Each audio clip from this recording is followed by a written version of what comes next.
2 जनवरी 2014 को छत्तीसगढ़ राज्य के कांकेर जिला में बीजेपी उम्मीदवार नरेंद्र मोदी काले धन पर भाषण देते हुए कहते हैं कि मेरे कांकेर के भाइयों बहनों मुझे बताइए, ये हमारी चोरी किया हुआ पैसा वापस आना चाहिए कि नहीं आना चाहिए?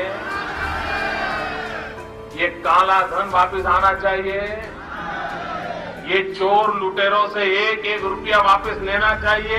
एक कंपनी पर ईडी का छापा पड़ता है तो उस कंपनी के मालिक का बेटा मोदी सरकार के एक मंत्री से मिलता है। उसके 2 दिन बाद ही करोड़ों रुपए का चंदा दे दिया जाता है। Is the future company and hotel services PR. How much it donated is 1368 and these are the amount in crores viewers. This is not just. और वहीं दूसरी तरफ एक कंपनी जो इलेक्टोरल बॉन्ड खरीदती है और फिर मोदी सरकार से 14,000 करोड़ का सड़क का ठेका मिल जाती है। 5 लोगों ने टेंडर भरे, कंपटीशन हुई और हैदराबाद की एक मेधा इंजीनियरिंग करके कंपनी उन्होंने काम दिया और फिर एक नई कंपनी चुनावी चंदा देती है और फिर महीने भर के भीतर ही उस कंपनी को बीजेपी की तरफ से करोड़ों रुपए की प्रोजेक्ट मिल जाती है। The Election Commission has uploaded the SBI data on electoral bonds. Remember, this is something that was awaited this after the Supreme Court's direction. ये कहानी है इलेक्टोरल बॉन्ड की। एक समय था 1944 की, जब हमारे क्रांतिकारी नेता जैसे कि सुभाष चंद्र बोस अपने सेना को प्रेरित करने के लिए बोलते थे, तुम मुझे खून दो मैं तुम्हें आज़ादी दूंगा। लेकिन वहीं आज की क्रांतिकारियों की बात करें तो उनका कहना है तुम मुझे चंदा दो और मैं तुझे धंधा दूंगा। ये कहानी है उस मुल्क की जो गरीबों को चूसने में लगा हुआ है। क्या है इलेक्टोरल बॉन्ड और क्या है चुनावी चंदे की धंधा की कहानी? कैसे सरकारी एजेंसियों का इस्तेमाल कर एक पॉलिटिकल पार्टी की जेब भरने के लिए किया गया? कैसे खुली हजारों करोड़ रुपए की इलेक्टोरल बॉन्ड की पोल? पूर्ण रूप से जानेंगे आज की इस वीडियो में।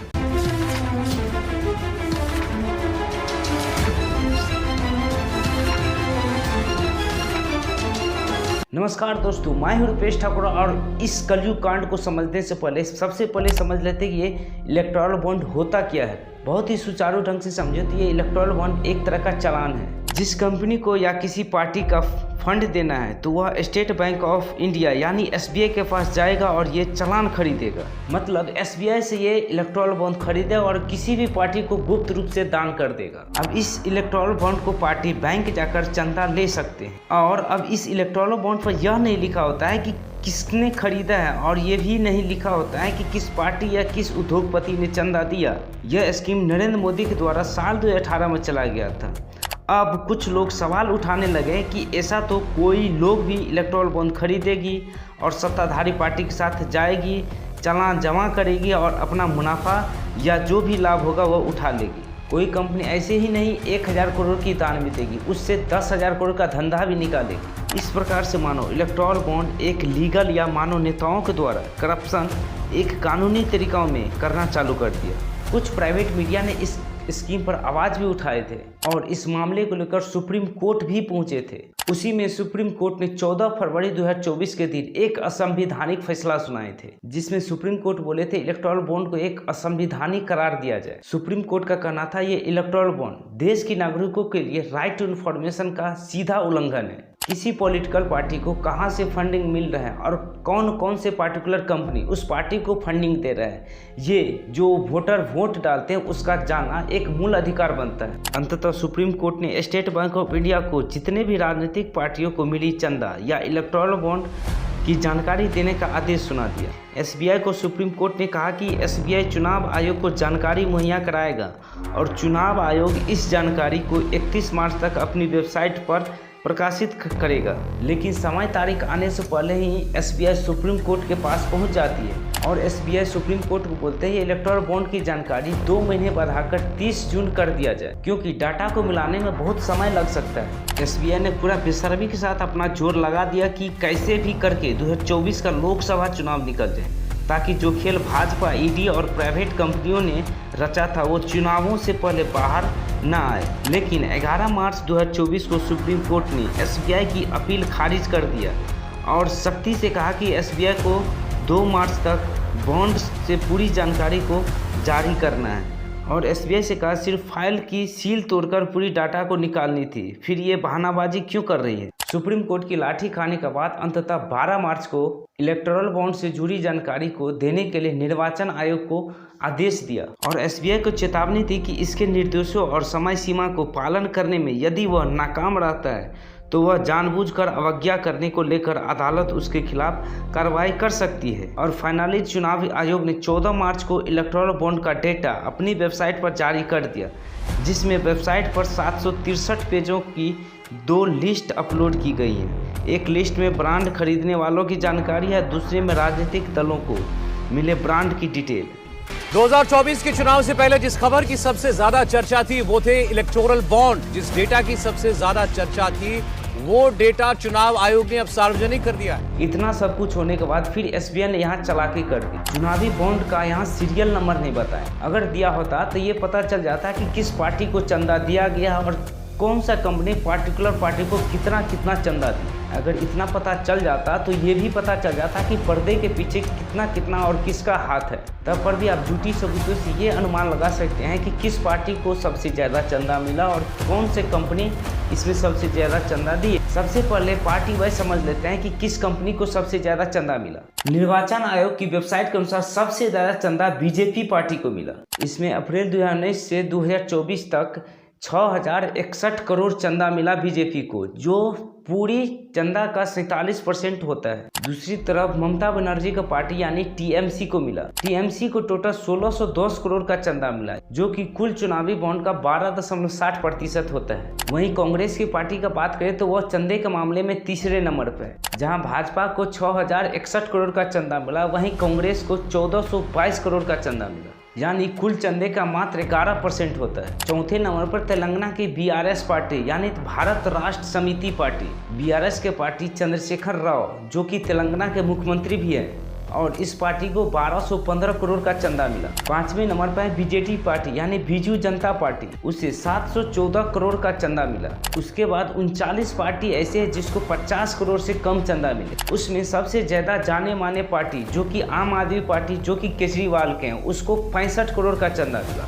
इस पार्टी के सभी असली मायने खुलासा होता है तब जब ये पता चलता है कि किस किस पॉलिटिकल पार्टी को किस किस पार्टिकुलर कंपनी ने चंदा दिया। पार्टी वाइज की अश्लीलता का पता चलता है तब जब ये पता चलता है कि इस राजनीतिक पार्टियों को किस किस कंपनियों ने चंदा दिया और कितने करोड़ रुपया दिए। सबसे ज्यादा चंदा देने वाले कंपनी में सबसे पहले नंबर पर नाम है future gaming and hotel services company का। इस कंपनी में खुद अकेले का 1368 करोड़ का इलेक्टोरल बॉन्ड खरीदे थे, जो कि टोटल कुल इलेक्टोरल बॉन्ड का 11% होता है। Mega engineering and infrastructure limited company ने टोटल 966 करोड़ का इलेक्टोरल बॉन्ड खरीदे थे। क्विक सप्लाई कंपनी ने टोटल 410 करोड़ का इलेक्टोरल बॉन्ड खरीदे थे। वहीं 4 नंबर पर आती है हल्दिया एनर्जी लिमिटेड कंपनी। इस कंपनी ने टोटल 377 करोड़ रुपया का इलेक्टोरल बॉन्ड खरीदे थे। वहीं वेदांता लिमिटेड ने टोटल 376 करोड़ रुपया का इलेक्टोरल बॉन्ड खरीदे थे। इलेक्टोरल बॉन्ड का मतलब वह इलेक्टोरल बॉन्ड जिसको लेकर के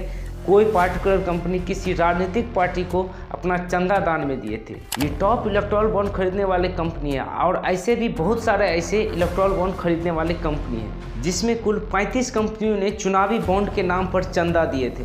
उसमें सबसे ज़्यादा चंदा देने वाले कंपनी थे future gaming and hotel services company. Tamil Nadu के कोयम्बटूर में इस कंपनी का एक छोटा सा ऑफिस है। साल 2021 से 22 का ये कंपनी 20,000 करोड़ का टर्नओवर दिखाया था। इस कंपनी के मालिक का नाम है सेंटियागो मार्टिन, जिसे लॉटरी किंग के नाम से भी जाना जाता है और देश भर में इनका लॉटरी का कारोबार है। इसकी कंपनी ने पंजाब में लॉटरी स्कैम किया, वहीं सिक्किम सरकार को 910 करोड़ का चूना भी लगाए थे। साल 2011 से ही सेंटियागो के ऊपर तमिलनाडु और कर्नाटक के पुलिस उनके ऊपर जांच कर रहे थे। 2015 में भी इनकम टैक्स ऑफिसर के डिपार्टमेंट ने सेंटियागो के ऊपर छापा मारे थे। 2016 में ईडी ने छापामारी की और साल 2018 में मार्टिन के खिलाफ सीबीआई ने कार्यवाही चालू की। इसी बीच ईडी ने मार्टिन के खिलाफ 400 करोड़ का संपत्ति जब्त कर लिए। जैसे ही सरकारी एजेंसी ने मार्टिन के ऊपर कार्यवाही की, उसी बीच साल 2019 से 24 के बीच मार्टिन ने दबाकर चुनावी चंदा दी। साल 2020 से 2021 का टर्नओवर देखें तो इस कंपनी का मात्र 85 करोड़ टर्नओवर था।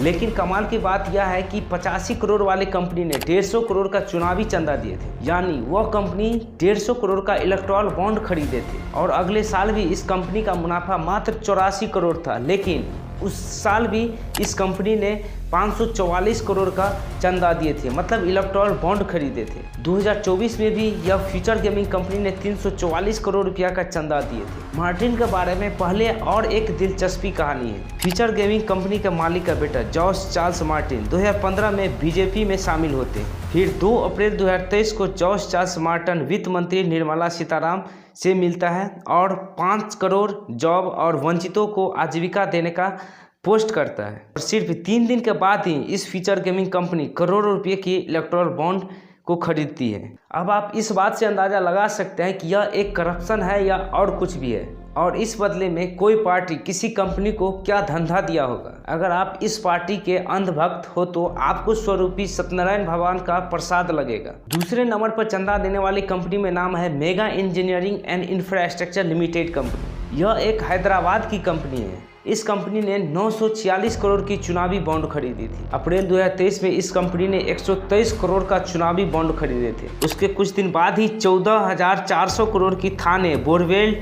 ट्यून टनल प्रोजेक्ट दे दिए थे। इसी तरह की सेम कहानी है क्विक सप्लाई चेन कंपनी की। इस कंपनी ने टोटल 410 करोड़ की चुनावी बॉन्ड खरीदे थे। इस कंपनी ने जिस भी राज्यों में इलेक्शन होता था उस राज्यों में इलेक्ट्रॉन बॉन्ड द्वारा जो चंदा होता था वह दे देते थे। उसी तरीके से बहुत सारे ऐसे कंपनी जो चुनावी चंदा दिए थे। अगर वो कंपनी इन राजनीतिक पार्टियों को चंदा नहीं देते हैं तो उनके ऊपर आज ही ईडी या सीबीआई का तुरंत छापेमारी हो जाता है। चुनावी चंदा को लेकर एसबीआई की दी गई डाटा की खुदाई अभी भी जारी है।